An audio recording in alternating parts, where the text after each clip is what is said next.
Diyan nag-first mission si Jesus sa Capernaum.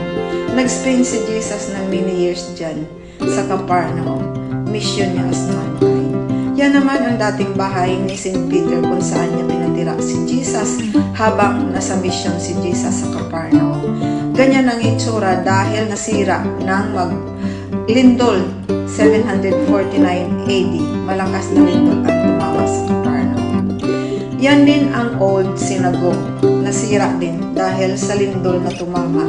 Ang Capernaum ay part of Galilee. Kaya 749, tumama ang malakas na lindol at nasira yung synagogue.